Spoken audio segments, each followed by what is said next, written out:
Welcome to Peoples and Things, a podcast about human life with technology. I'm your host, Lee Vinsel, an associate professor of science, technology, and society at Virginia Tech. You can reach me with comments and suggestions at leevinsel@gmail.com or on Twitter at STS_news. I would love to hear from you.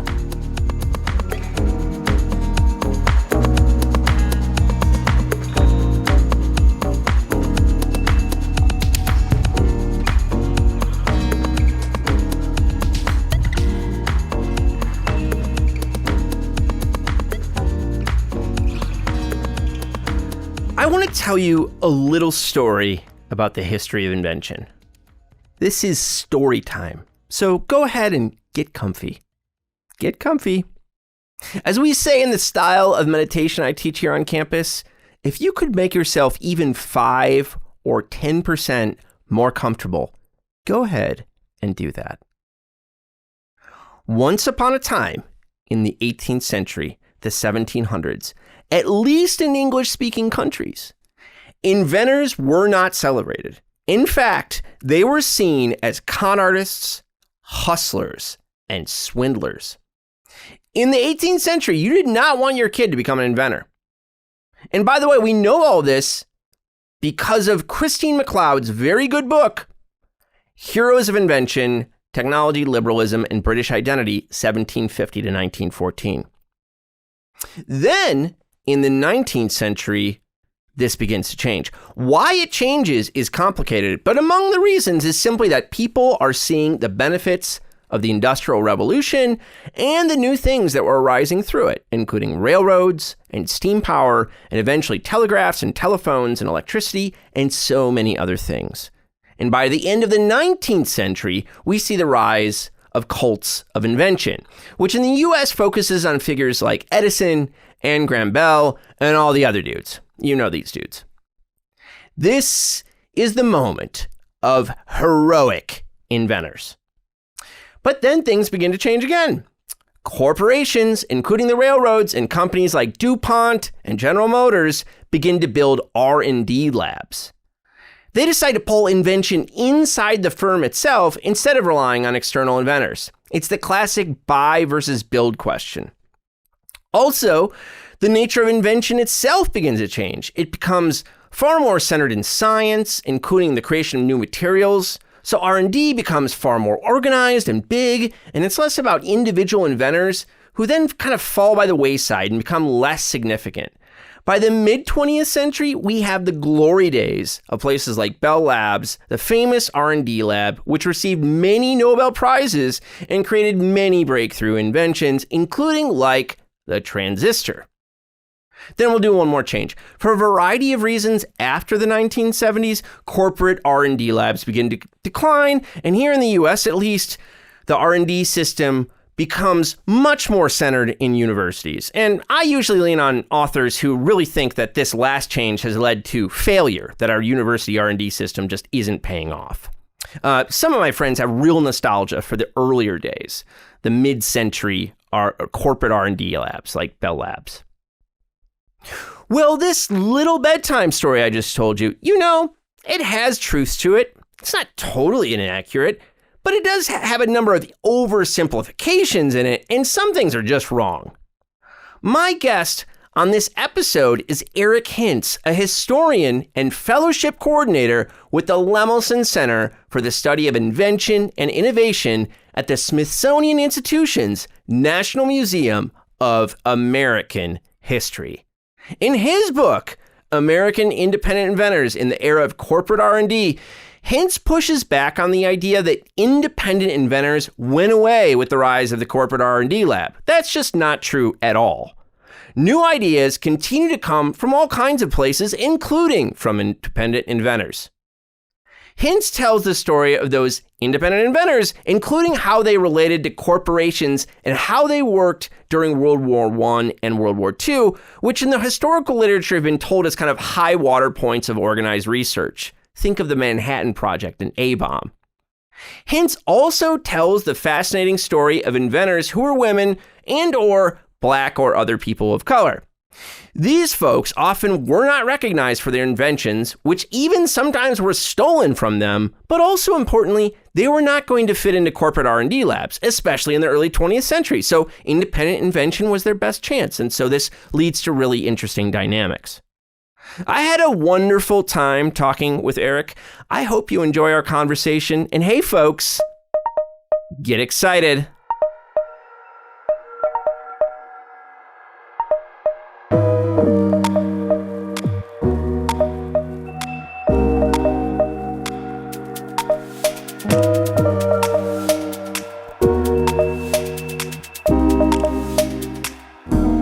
Thanks so much for taking the time to talk to me today, bud. Lee, it's my pleasure. Thank you for having me. It's so nice to encounter a book that doesn't have a colon, you know? It's like, you're just so rare to bump into an academic, you know, like a kind of, you know, this is an academic history in many ways. And yet you managed to fit in the you know, what the book is about without using a colon. So I thought that was a beautiful thing. So when you're telling people about this book, what do you say it's about and what were you trying to do with it, man? No, I appreciate that observation because the series editor for MIT Press, my colleague Joyce Beatty, you know, she's all about, you know, colon cancer, right? Yeah. Like, don't have a colon in your title. And her thing is that some of the, you know, Amazon or websites or whatever, sometimes they don't always pick up or render that right or whatever. Anyway, so yes, Joyce was very adamant that we should not have a colon in the title. But yeah, American Independent Inventors in an Era of Corporate R&D. The question, you know, what was I trying to achieve? Is kind of a deceptively simple question. Who invents, right? Or like, what are the sources of invention? And for a long time, well, let's go back, right? So in the 19th century, who's inventing, right? It's the sort of heroic American inventor. It's Thomas Edison, it's Nikola Tesla, it's Alexander Graham Bell. Then around 1900, you start to see the corporatization of invention, right? So you get things like Bell Labs, AT&T, you get the General Electric Research Laboratory, big R&D labs at DuPont, Kodak, RCA, other firms. And the notion for a long time was that those big corporate R&D labs wiped out the individual inventor. But of course, we know the stories of the garage inventor, right? It's like Steve Jobs and Steve Wozniak, you know, Zuckerberg writes the code for Facebook in his dorm room. So we know that there are these individual and small scale inventors around, but kind of what was their story? Why was this belief that these individual inventors had disappeared? And why was there that misperception? That was kind of the big question that had motivated me to work on the book. And how'd you come to work on this topic? This was your dissertation. I mean, your dissertation was on this topic, right? How'd you end up choosing this? Correct. I went to the University of Pennsylvania. Shout out to the University of Pennsylvania History and Sociology of Science Department. Got great training there. So I was there from 2003 to 2010. And I'm a career changer. I had worked as an IT consultant in San Francisco, Silicon Valley in the late 90s, early 2000s. I came to academia and I got really interested the first couple years I was at UPenn in religion and science. I was really into like the Galileo affair and the Scopes trial and like Darwin and all this stuff. And I was like, I had written a bunch of seminar papers and I was like, I'm definitely going to do something like this for my dissertation. So there in Philadelphia with UPenn, one of the graduate courses I took was actually taught at what was then called the Chemical Heritage Foundation, now called the Science History Institute. It's a great repository for all kinds of sources, journals, papers, artifacts, and it's a great museum on the history of science in downtown Philadelphia. So one of the people that worked there was Arthur Demrich. So at the time, he was sort of running their oral history program. He was a postdoc there. And so Arthur was an adjunct to UPenn's department. And so I took this graduate seminar with Arthur, with a bunch of my grad school buddies, and it was a methods seminar. And we were supposed to, each week we learned about, this week we're going to learn about oral history, and this week we're going to learn about archives, and this week we're going to learn about, how to read history from artifacts. And the project for the semester was you had to choose some body of sources from the Chemical Heritage Foundation archives and write a research paper on that. So I'm like, in my mind, I'm like, okay, religion and science, but I'll just do this thing, right? And so I found the papers at CHF of this inventor named Samuel Rubin. So who is Samuel Rubin? Samuel Rubin is a kind of an electrochemist, and he's invented a whole bunch of like button cell batteries, like these little tiny batteries that go in your watch, that go in your hearing aid, that go in smoke detectors, stuff like that. And he's also the inventor of Duracell batteries. So he had made this partnership with a firm called PR Mallory, and they invent Duracell batteries. And so, I'm working on this research project using the papers of Samuel Rubin, and mid-semester, Arthur, I have a meeting with him to do the progress check, and he's like, so tell me about your project. I tell him all about Samuel Rubin. He's like, oh, that's interesting. So this guy is an individual inventor in 1950s, 1960s. That's an anomaly. Most people think that, it's all about the corporate R&D labs at that point. You should look into that. Mm-hmm. And I had no idea this was even a thing, right? I'm over here thinking about Darwin, but that project and that sort of observation by Arthur started me on the road to sort of figuring out, okay, well, this guy is an anomaly in a way, but then he's not. I kept finding more and more stories of people like Samuel Rubin, and sort of undermine this notion that, quote, the corporate R&D labs had wiped out the individual inventor, and so. Yeah. And so here we are talking about the book, many, many years later. That's so fun. I didn't know about this connection between you and Arthur, because later he becomes your boss at the Lemelson Center, but I didn't know there was this whole other earlier, which you were at the Lemelson Center first. It's not like he hired you in or anything, but it's just like this long running connection I didn't know about. Yes. So Arthur Demarich suggests, sort of starts the book topic in 2004. Years go by. 2015, he becomes the director of the Lemelson Center, my boss, and then becomes one of the series editors of the Lemelson Center book series with MIT Press. All right, so he's seen the thing from end to end, basically. Well, that's so funny, man. So, my doctoral advisor was David Hounshell, who's this kind of prominent historian of R&D, and I don't want to put any words or ideas in David's mouth, because he definitely was aware there were independent inventors, but still.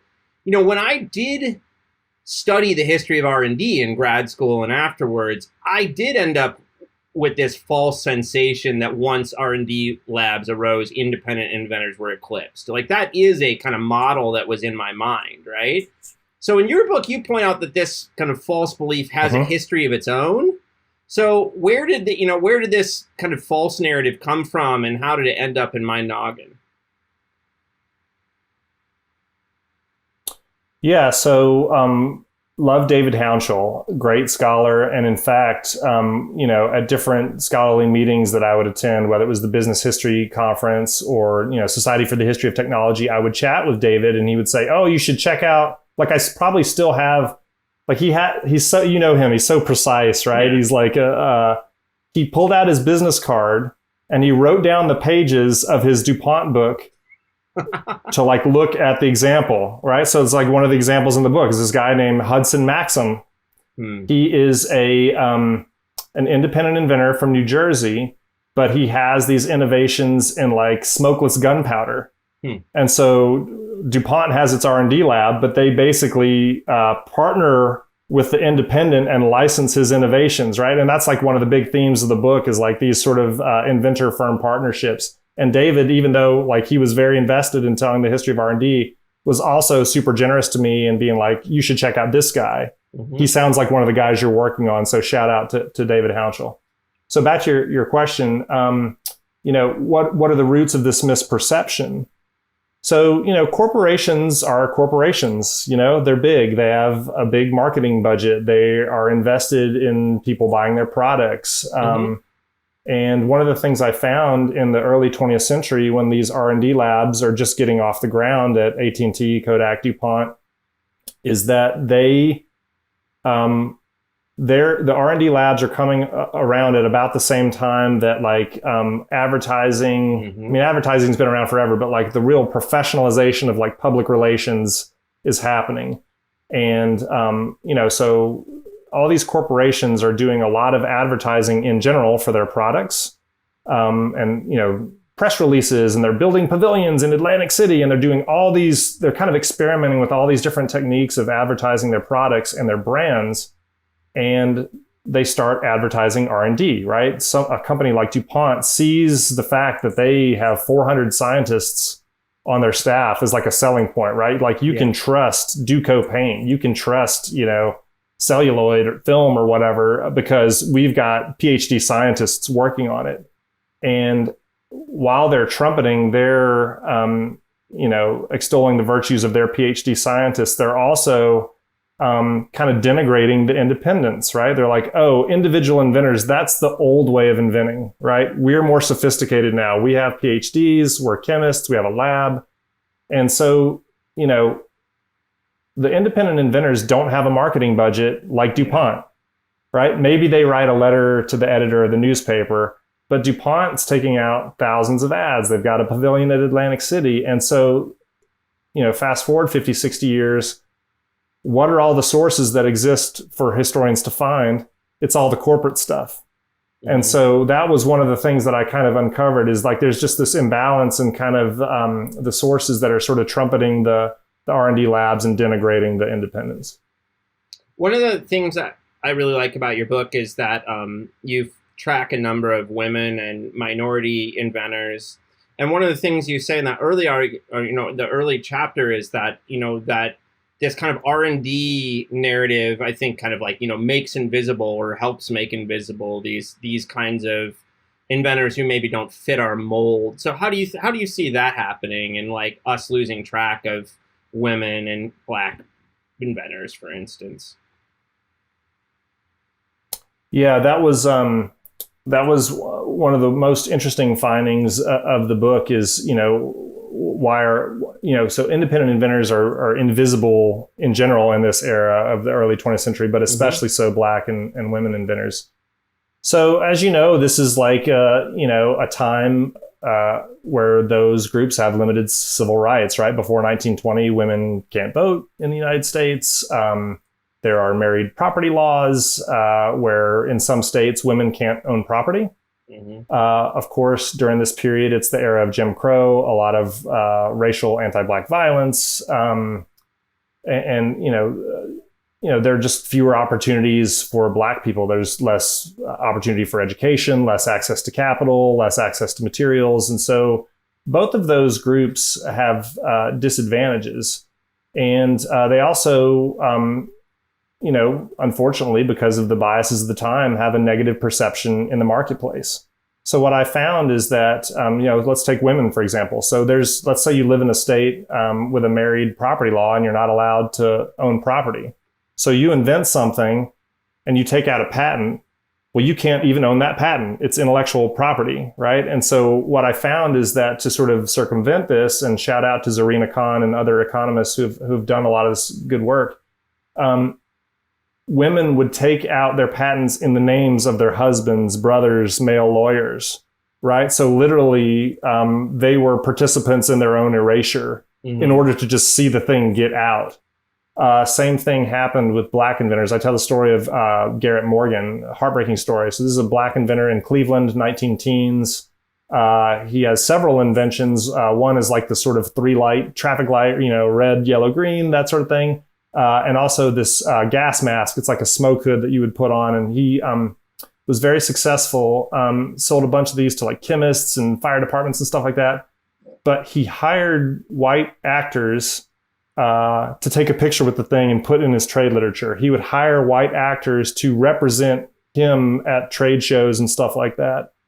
And so again, sort of participating in his own sort of obscurity, right? And then there's this dramatic explosion in Cleveland at the waterworks, and they call him, and he puts on the smoke hood and he rescues all the workers. And there's a picture of him in the Cleveland newspaper, and his sort of racial identity is revealed.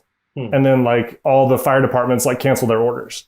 So it was like this totally heartbreaking tragedy and irony where like when he obscured his racial identity, he was successful. And then when his true racial identity was made known, like he suffered commercially because of racism.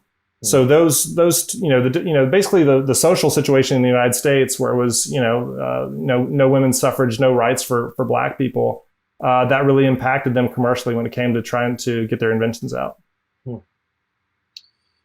you point out that in the context of like R&D labs arising, and this is a period when this early 20th century period is when a moment when corporates are becoming much more formalized and modern and structured and stuff, that independent inventors had to like invent or innovate new strategies for dealing with corporations, like what their relationship is going to be. So tell us a bit about what you see in terms of like what you call make, sell, and ally. What are some strategies they're exploring for getting their stuff out there when there's also this formalization going on in corporations?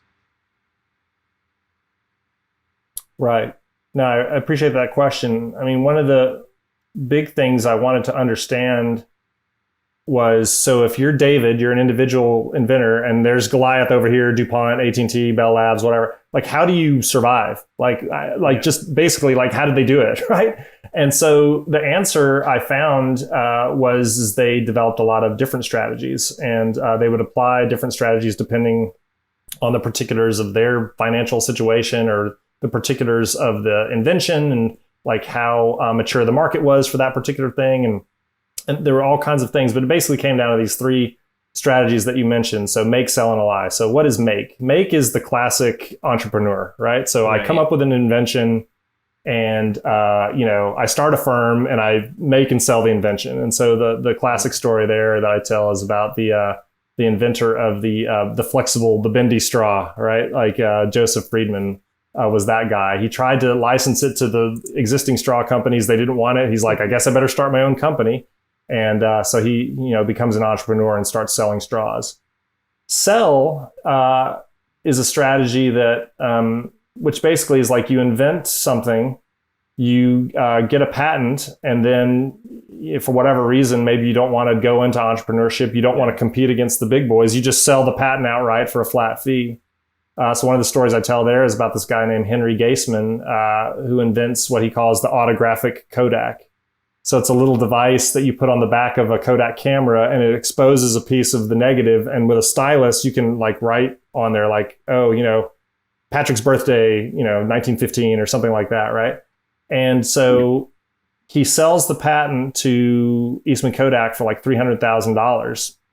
That's it, right? Yeah. Like Kodak takes it from there, they commercialize it, and they sort of, his name doesn't appear anywhere in the Kodak ads, mm-hmm. right? Like, that's another reason for invisibility, right? It's like once you sell your thing to the corporation, you're not getting any credit, right? The corporate brand is on the thing. And then the last strategy is this alliance strategy. And that's kind of what we talked about that David Hounshell tipped me off to, which is sometimes the individual inventors and the firms wanted to strike more of a partnership where maybe there was something specific to the invention where the firm could use the inventor's expertise. So like they would hire, right. DuPont hired Hudson Maxim as a consultant. They paid him royalties. They licensed the invention and paid him royalties on a schedule, right? So like they only pay if the thing sells. Mm. So it allowed the firm some flexibility, right? Whereas an R&D lab is a fixed cost, right? You have the salaries, you have the lab overhead, all that stuff. If you do one of these licensing deals with an independent, you're only paying royalties and maybe like a small per diem or retainer. You're only paying if the thing sells, right? So it's kind of like a hedge strategy and maybe a little safer financially. And then you get the benefit of all of the expertise of the individual. And if it doesn't work out, you just terminate the contract. Mm-hmm. So I found that, the firms, while their advertising departments are sort of denigrating the independents and trumpeting their labs, right. The labs are not able to supply all the inventions they need. They actually have to go outside the lab and partner with the individual inventors. And so that was one of the great ironies that I found is this, a lot of the partnerships between firms and individuals. Yeah, that's really interesting. I mean, especially because there's earlier arguments that say like R&D labs were trying to reduce dependence on independence, right? Is one argument out there. So maybe it was a strategy to try to do that, but they still end up relying on them, at least in some case. That's pretty interesting. Yep. Yeah, part of what's, prior to the R&D labs, if you're relying on the marketplace for inventions, it's you never know when Eureka is going to strike, right? You don't know when some inventors out there is going to invent the thing you need. Or if they do invent the thing and you purchase the patent, it could be a lemon, right? So there's all these uncertainties and sort of that market-based strategy where you're looking outside the firm for inventions. And so that's why you like bring the inventors inside the firm, right? They work on exactly what you need to do. It's a very sort of Chandlerian vertical integration, right? Of innovation, right? You bring in innovation inside, you manage it just like any other function of the firm. So another thing you see is that eventually these independent inventors start banding together and forming organizations. So like, why is that happening, and when and where is it happening? Why do you see them coming together to kind of join a cause? Yeah, so it was really interesting.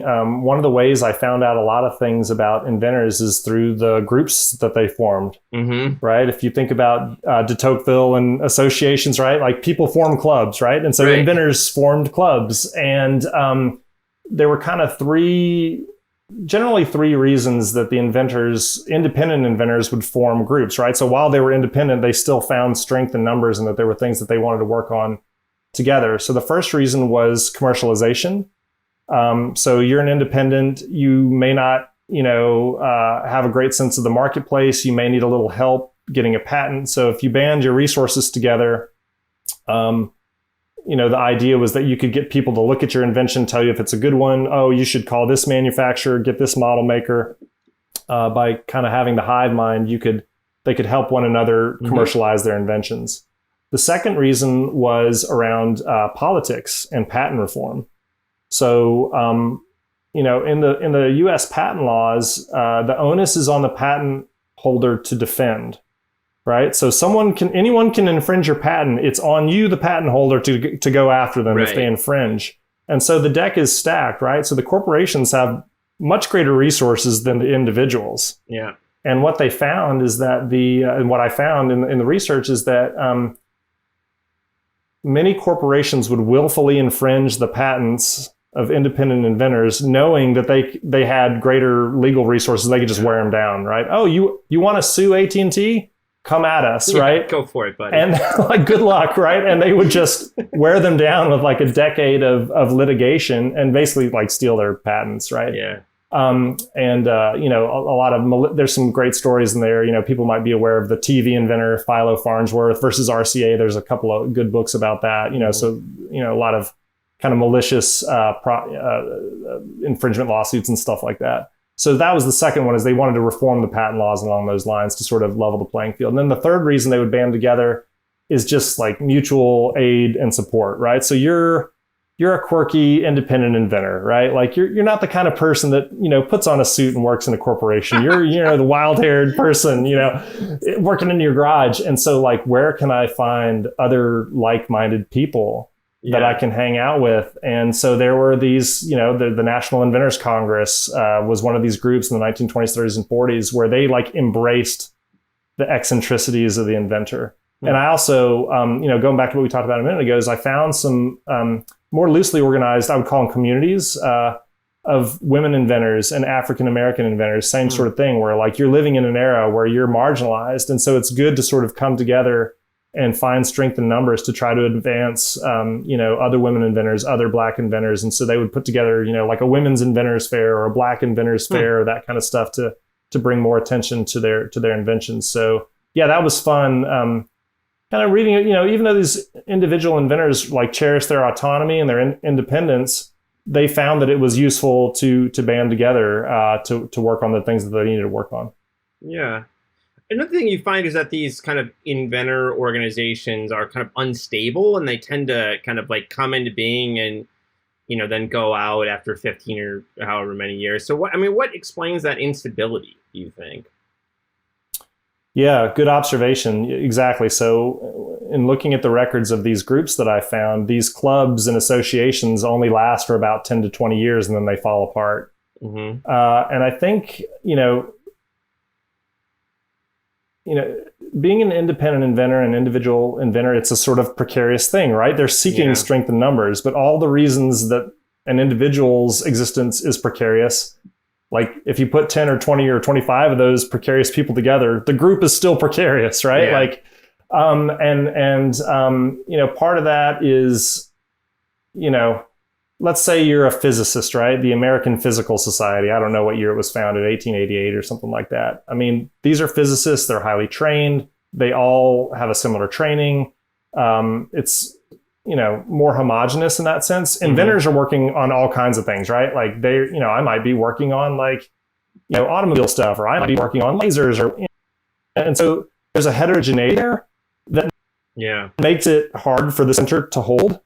And there's absolutely no educational requirement or status requirement or anything to be an inventor, right? Or to join one of these inventors groups, right? To join the American Physical Society, you probably have to have an advanced degree in physics and that kind of stuff, or like any kind of profession, right? If you're a lawyer and you want to join the bar, you have to pass the bar exam. Well, there's nothing like that for independent inventors, right? Anybody can be an independent inventor, which is part of what makes them great, but also, it's not an elite high status thing, right? And so if you're not able to sort of attract those kinds of people, it's more inclined to probably fall apart after 10 or 20 years. I had thought a lot about patents and patent reforms, but I realized I'd never thought about it from the perspective of independent inventors. And I just deal with other problems. And a lot of times I've looked more at corporate stuff, what the patent system does for consumers, but I never really thought about what problems it presented for the kinds of folks you're following. So what was the independent inventor perspective? I mean, not that there's a unified, perspective across all these folks, but what were independent inventors seeing in the patent system, and what problems did they perceive in it that maybe, wouldn't have been on corporations' radars, for instance? Yeah, we touched on this a little bit earlier, and mostly what was upsetting the independent inventors was what they perceived as the economic inequity in the patent system, right? So as we said before, if you're a patent holder, the onus is on you to defend your patent if you feel it's been infringed. And, individual inventors felt at times that corporations with their superior resources would willfully infringe their patents. And they didn't have nearly the resources to defend the patents that the corporations would. And so they felt like that was unfair. Part of what they felt was unfair too is this idea of what you might call suppressing patents. So, so let's say you're an individual inventor and, you've got a really cool electrical light. I'll just make something up. An electrical light bulb invention. And you license that invention to General Electric, thinking, great, I'm going to earn royalties from General Electric and I'm going to make $1 million. Well, General Electric licenses your patent, buys your patent, and sticks it in a drawer. The reason they suppress the patent is they've got their own preferred patents, right? They basically want to take you off of the competitive landscape, right? Now, if they own your patent, no one else can get it and compete against them, right? So a lot of these firms wanted to build up massive patent portfolios, commercialize their preferred patent, and then all the rest were in a drawer so no one else could have them, right? So there was this sort of monopoly. Patents became a tool. There's a lot of, since 1890 and the Sherman Act, a lot of anti-monopoly legislation. But a patent is essentially a 14 or 17-year monopoly, right? Yeah. The term has changed, but you can keep people from competing on that thing for a short term. And if you gather up a whole bunch of patents, you can kind of control a certain technology sector or a certain product sector. And so that was one of the strategies that the corporations did, and the independents didn't like that at all.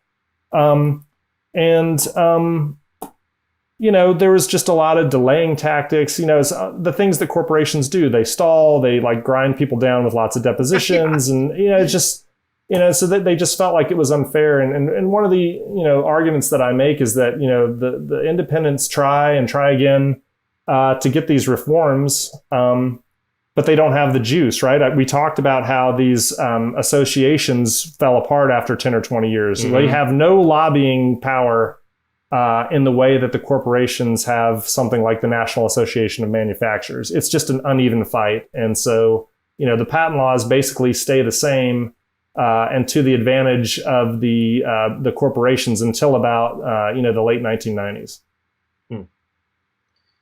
Another one of your chapters that felt like a real breath of fresh air for me was the one on World War I and World War II. And the reason it felt like a breath of fresh air is because, I mean, if we look at the way we tell U.S. history of technology and business, in science for that matter, and we look at the wars, they were like these moments of like big organizations. World War I, like we can talk about like the National Science Council and all these kinds of groups.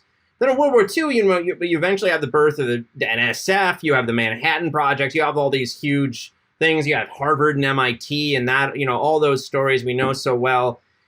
I've never heard someone talk about the role of independent inventors in that space. It's always like the big stuff, and that's the kind of narrative that we've gotten. So, how did you get on to like thinking about independent inventors in the wars? And then, what did you find when you started looking into it? No, I really appreciate that setup, because this was one of the first things that I sunk my teeth into when I started doing this research back in graduate school. How did I get on to this question of individual inventors in the military? So, in the same way that I found that individual inventors found patronage from their corporate rivals, individual inventors also found patronage from the military. Mm-hmm. And the person that kind of studied this a lot was Thomas Hughes. So the late, great historian of technology from UPenn. He has a book, American Genesis, and one of the chapters in there, I think, is called Brain Mill for the Military. And he talks about World War I specifically and the Naval Consulting Board. One of Thomas Hughes' first books is on Elmer Sperry. Well, Elmer Sperry is this individual inventor, early 20th century, 1900s, 19-teens, and he invents this gyroscope. If you've ever spun a top, it has this sort of stability, right? And so he's really able to sell the gyroscope to the Navy, because if you run a gyroscope in a ship, it keeps the ship from turning over, right? It keeps the ship stable. And it also keeps the gun stable when you're aiming the gun. And he finds all these like military applications for the gyroscope. So he is very successful. Hughes had written a lot, both in the individual book and in this Sperry's biography, and also in American Genesis, about this kind of connection between inventors and the military. Another example that he does for World War I is the Wright brothers. So one of the great early uses of the first client or the first customer for the airplane is the U.S. Army. Mm-hmm. And so he writes about that extensively, right? So I sort of got onto that. I was aware of the Naval Consulting Board through Hughes, but then I just happened to find these papers at the National Archives on this group called the National Inventors Council. And it's started in 1940, and it's basically much like the Naval Consulting Board. It's a crowdsourcing operation. So in World War II, while the machinery of the government is like making the Office of Scientific Research and Development, the Manhattan Project, and all these big institutional projects, they're also setting up a crowdsourcing office for inventions. It's very simple. It's like right out of the Department of Commerce, because that's where the patent office is. And they put up a bunch of posters in post offices and elementary schools and factories, and they say, hey, if you have an invention that you think will help the United States prepare for World War II, send it to the National Inventors Council, Washington, D.C. Here's the address. So as you can imagine, like all kinds of crazy stuff came into the Department of Commerce. It was like, okay, we're going to drop cement on a German ship, and then when it rains, they'll turn to cement, right? It's like all this kind of crazy stuff. Or we're going to put homing beacons on dolphins, and it was like, it's crazy stuff. But there was really good stuff too. So part of their job was to sort through all this stuff. And so I mentioned the Samuel Rubin story way back in the beginning of the interview. And this is the button cell battery guy. So in the Pacific Theater, it's hot and it's humid. And if your battery isn't sealed, basically the battery spoils before you can use it. And so now you can't use your walkie-talkie. So the Inventors Council puts out a bulletin, hey, we need someone to invent like a better tropical battery. And Ruben is like, okay, I'll give it a try. And so he invents a sealed battery so it doesn't have the ambient effects. And it's this little button cell. But if you put 72 of them together, it can power a walkie-talkie. And so that is like a 5-time improvement on service life and all that stuff. Is a great story. And then Mallory takes that from the military after the war and it goes into watches and all that kind of stuff. And another great story coming out of that was this Miami beachcomber named Charles Hedden. So he was like on the beach and he had devised this little thing to sort of find metal at the beach, like little coins and stuff like that. And he sends it to the National Inventors Council and they turn it into a mine detector, which was hugely important for all these amphibious landings in the Pacific, D-Day, Normandy, all that stuff. And so a couple of really important inventions come from these small scale inventors. And like you said, historiographically, much of the attention rightly goes to the big projects, the atom bomb, all this stuff. Yeah. But the small scale inventors also have their day as well in World War II. Your final kind of substantive chapter is, about post-war eclipse and then 21st century resurgence. And you have a really nice chart in there showing basically flat patents going to corporations, and then early in the 21st century, increasing numbers of patents going to individuals. So what do you think explains these two things? Other way around. Other way around. So the inventors, the individuals always are flat, right? 10 to 15,000. But then after World War II, corporate patents hockey stick. Am I looking at the chart wrong?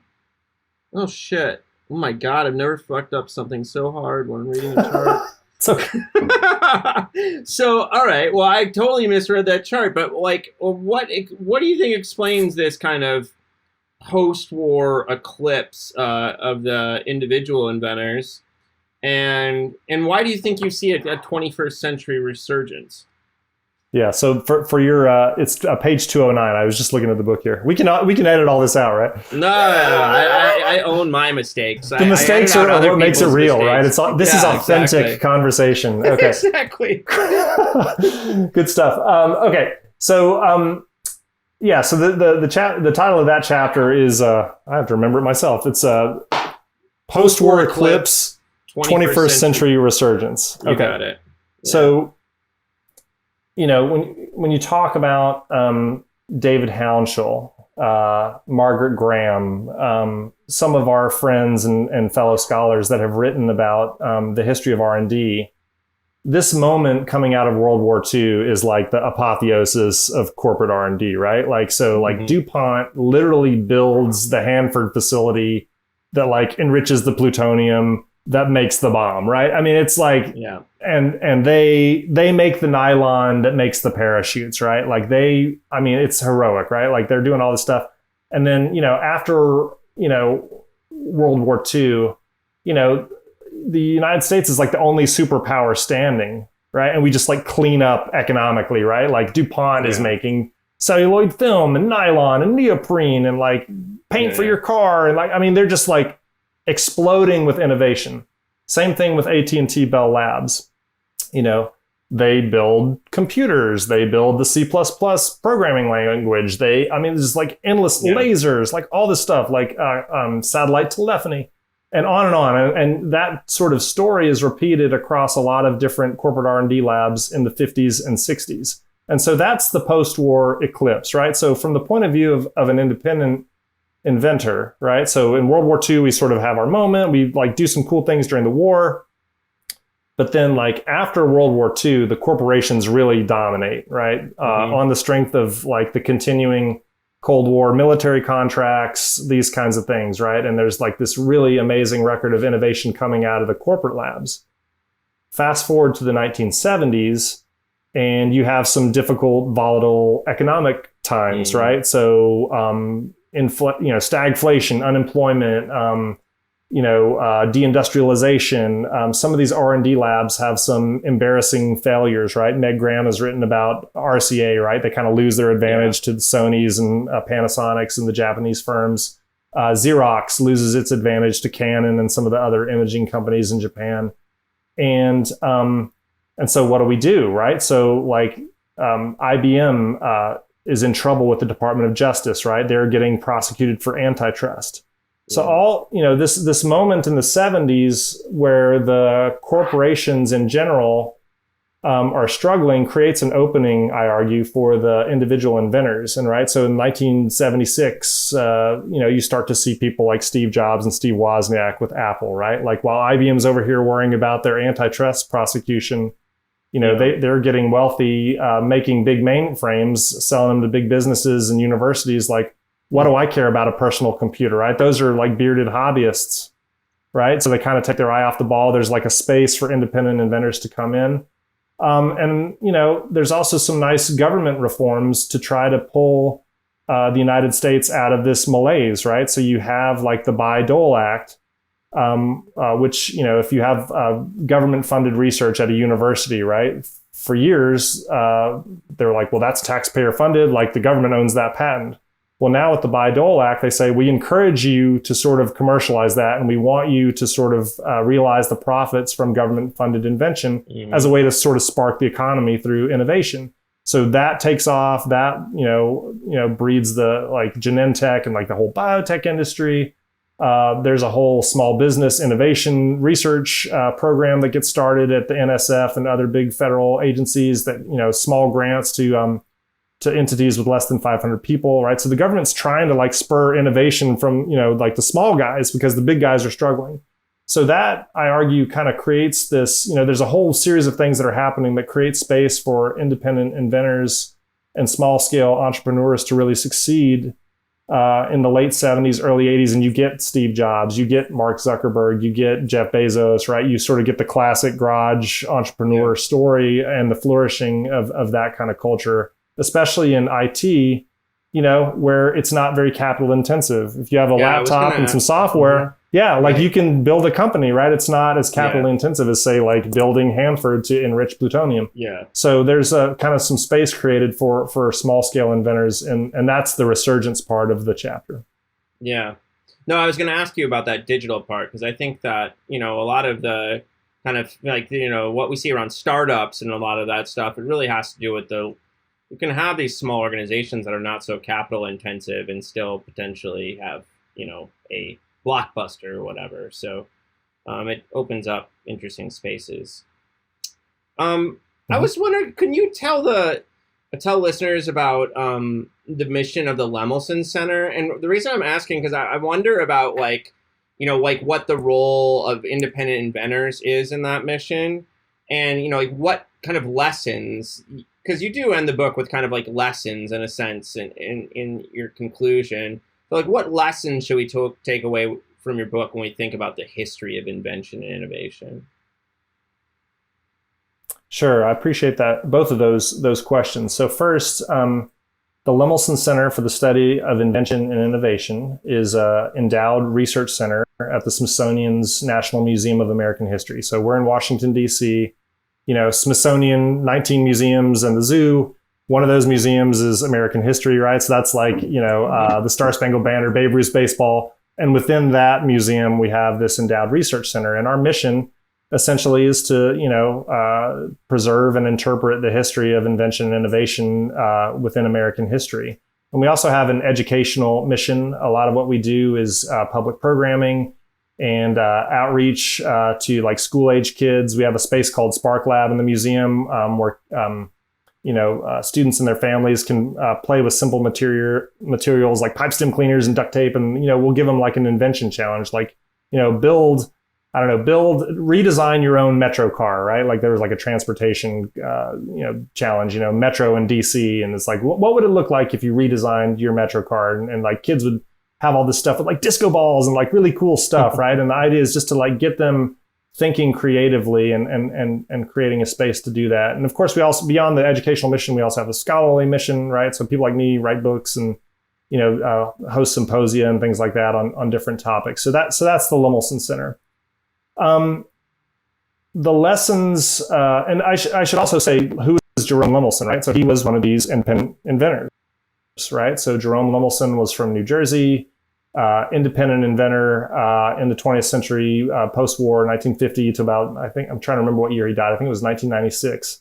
But very prolific inventor, something like 600 patents, and was one of these people who licensed, right? So he didn't make and manufacture his own patents, but he licensed to all kinds of companies and became very wealthy, and then donated a large endowment to the Smithsonian to establish the center in 1995, just before he died. So, second question, what are the lessons from the book? You asked me in the beginning, like, what motivated the book, and the question that I always keep coming back to is, like, who invents, right? And so we know that corporate R&D labs invent, and we know that individual inventors invent. We know that universities have people on faculty, engineering people that spin out inventions and startups. We know the federal government invents, right? Well, there's labs, Los Alamos, Oak Ridge, right? There's all kinds of stuff going on at the federal labs. And I think one of the lessons of the book is, what's the best way to promote innovation is to take this eclectic approach. You've got people coming up with ideas in all kinds of places. And the more you allow different kinds of flowers to bloom, the better your chances that something cool will come out of it, right? So, like, we shouldn't just invest in federal laboratories or corporations to the detriment of universities or individual inventors, or vice versa, right? Like, we should sort of spread our investments around and hope that if we're pursuing innovation in a lot of different forms, something good is going to come out of it. Just like I said, like the law of large numbers, like, out of all those flowers, something cool will bloom. I think that's one of the lessons. I think another lesson is this kind of complementarity, right? Individual inventors are good at certain things, like they have a ton of ideas, but they're terrible at commercialization.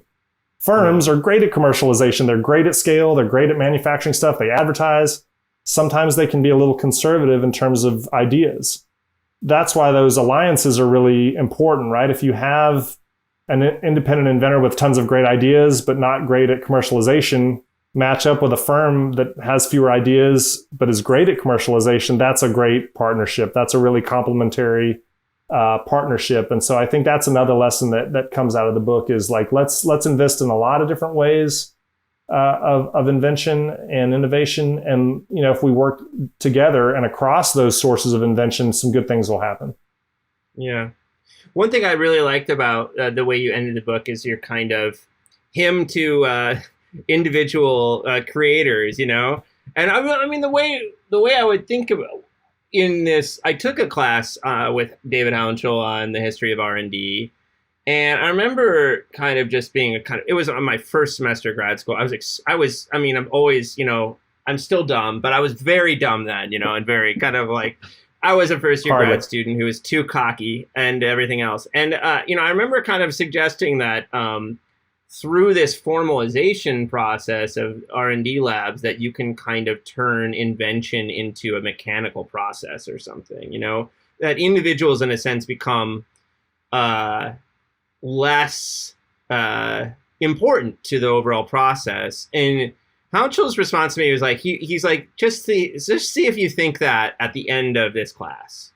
Because ultimately, we can talk about teams, we can talk about collaboration, but the role of individuals coming up with new ideas is like, it's never going to go away, as part of this process. And so I really enjoyed how you kind of like, I hear your 1,000 flowers bloom picture, and there's like, we need lots of different kinds of innovative organizations, whether it's businesses or universities or whatever, but we still need, ultimately it's about, these individuals coming up with ideas. So I really enjoyed that, man. Thank you. I appreciate the chance to talk about the book. Thank you for having me today. Yeah, dude, it was great. Thanks so much for coming, Eric. No, you're really generous. Thanks, Lee. I enjoyed it.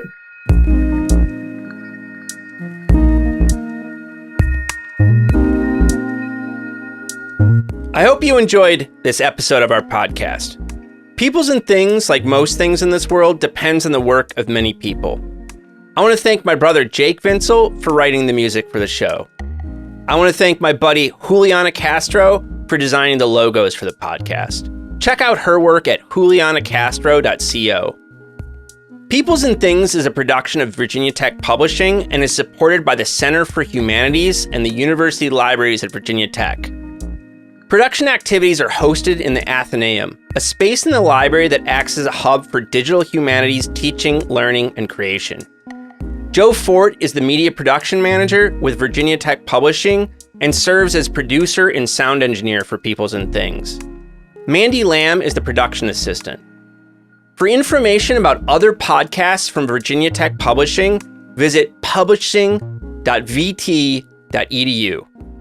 I also want to thank you for listening. Thanks.